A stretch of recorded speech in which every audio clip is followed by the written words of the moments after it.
நீ யாரா வந்து ஏன் கிளினிக் செக் பண்றது? அதான் நைட் 8:30 மணிக்கு 9 மணிக்கு ஒரு லேடிஸ் கிட்ட போய் பேச நீ யாரா? நான் ட்ரீட்மெண்ட் பாக்கிறதுக்கு வந்தேனா? டேய் பையா, என்ன சூடு ஏத்தாத. நான் பழசெல்லாம் விட்டு 5 வருஷம் அமைதியாகிறேன். மென்னு தின்றுவோம் வந்தனா.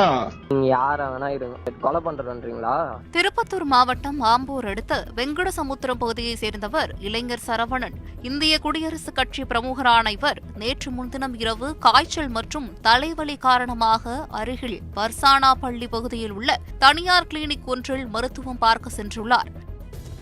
அங்கு மருத்துவராக பணியில் இருந்த செண்பகவல்லி என்பவர் நோயாளிகள் பலருக்கு பயன்படுத்திய ஒரே இன்ஜெக்ஷனை சரவணனுக்கு செலுத்த வந்ததாகவும், அதனை எனக்கு எப்படி நீங்க போடலாம், அதே சிரஞ்சியை பயன்படுத்தினால் தொற்று ஏற்படாதா என இளைஞர் சரவணன் கேட்டபோது இருவருக்கும் இடையே வாக்குவாதம் ஏற்பட்டு அதனை வீடியோ எடுக்க முயன்றபோது, உனக்கெல்லாம் என்னால மருத்துவம் பார்க்க முடியாது என கூறி கிளினிக்கை மூடிவிட்டு சென்றுள்ளார்.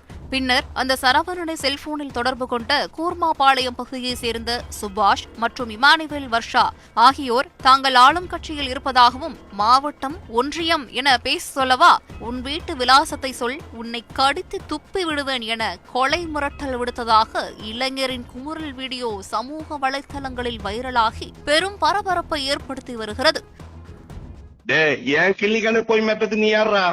நீங்க பிஎஸ்சி நர்சிங் படிச்சுட்டு டாக்டர் உனக்கு என்னத்துக்கு அது தேவையில்லாத பிரச்சனை?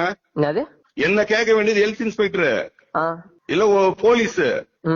நீ யாரா வந்து ஏன் கிளினிக் செக் பண்றது? அதான் நைட் 8:30 மணிக்கு 9 மணிக்கு ஒரு லேடிஸ் கிட்ட போய் பேச நீ யாரா? நான் ட்ரீட்மெண்ட் பாக்கிறதுக்கு வந்தேனா? நீங்க பிஎஸ்சி நர்சிங் எப்படி ட்ரீட்மெண்ட் பார்க்க முடியும் உங்ககிட்ட? நீங்க என்ன டாக்டரா? டேய் பையா, என்ன சூடு ஏத்தாத. நான் பழசெல்லாம் விட்டு 5 வருஷம் அமைதியாகிறேன். மென்னு தின்றுவோம் வந்தனா. நீ ரெக்கார்டிங் பண்ணிக்கோ, ஆடி எடுத்துக்கோ, ஒண்ணும் பண்ண முடியாது. மிரட்டுறீங்களா? காசி தானே உங்க அப்பன் பேரு? ஆமா, காசிநாதன் எங்க அப்பா பேரு. வெங்கடேசம் கூட்டுறதுக்கு நிறுத்துருவா, மேல் தெருவா பேசுவாங்க பாரு. புதுமான சரி பேசிட்டோம், யார் வேணா பேசிட்டோம். நான் வயசு உனக்கு 19.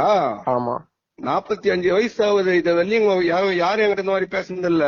நீங்க யார வேலையை போல சரி போனோம். நான் யோசிக்க மாட்டேன், ஜெயில எனக்கு பயம். நீங்க யார வேணா இருங்க. என்ன கொலை வச்சுக்கோ, கொலை பண்றீங்களா? ஜெயிலுக்கு போயிடுறேன். கொலை அம்மா துண்டு பையன், நீ யாருக்கிட்ட பேசுற? நீ யார வேணா இருங்க, ஒரு நாள் என்ன பண்ண முடியுமோ பண்ணிக்கோங்க. வேங்க போன நான் சட்ட ரீதியா பண்றேன் எல்லாமே. திருப்பத்தூர் மாவட்டம் முழுவதிலும் தொடர்ந்து போலி மருத்துவர்கள் மற்றும் புற்றீசல் போல திடீரென உழைக்கும் மருந்து கடைகளில் மாவட்ட மருத்துவ அலுவலர் தலைமையிலான அதிகாரிகள் குழு நேரில் ஆய்வு மேற்கொண்டு விசாரணை செய்ய வேண்டும் என பொதுமக்களும் சமூக ஆர்வலர்களும் கோரிக்கை விடுத்து வருகின்றனர். செய்திகளை உடனுக்குடன் தெரிந்து கொள்ள உடனே சப்ஸ்கிரைப் பண்ணுங்க.